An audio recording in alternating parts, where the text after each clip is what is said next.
Well, next tonight, a simple but really quite huge question. Has multiculturalism failed in Leicester? Now, that claim has been made by the Home Secretary, Suella Braverman, in a major speech in the United States. But, well, today, Leicester's bishop was among religious and civic leaders who hit back to defend the city. Our social affairs correspondent, Jeremy Ball, is here with me. Quite an angry response, I think, this has caused. And I don't think Suella Braverman is going to be at all surprised by the reaction this has provoked. This was part of a keynote speech on immigration, and what she's worried about is how well new arrivals integrate here.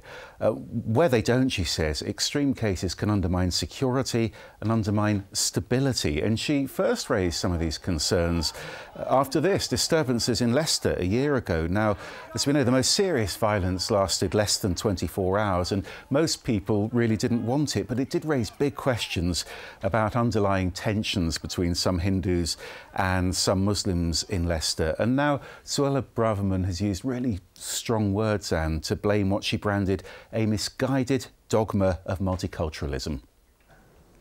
Multiculturalism makes no demands of the incomer to integrate. It has failed because it allowed people to come to our society and live parallel lives in it.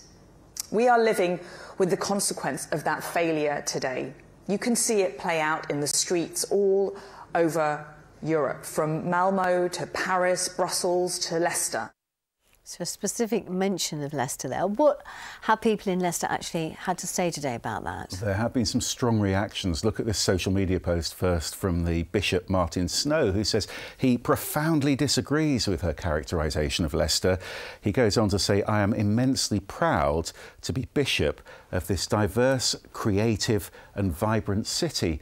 Labour has accused the Home Secretary of distraction tactics. It says that's because she's lost control. And the city's mayor, Peter Soulsby, says Ms Braverman clearly doesn't know Leicester, but community cohesion, he says, is always work in progress. I mean, on that note, I gather police were called out again, though, this lunchtime. Yeah, nothing serious, but we have seen footage of another small religious parade with drumming, people enjoying, really, their Hindu festival. Now, that happened on Harewood Street, where there was some late-night tension last week. The police say today there was no disorder, there were no arrests, but we do know there were concerns from some of the Muslim neighbours that the road was blocked and that the authorities hadn't been told about this. So tonight the police are reminding everyone that there is a legal obligation to notify them about street parades.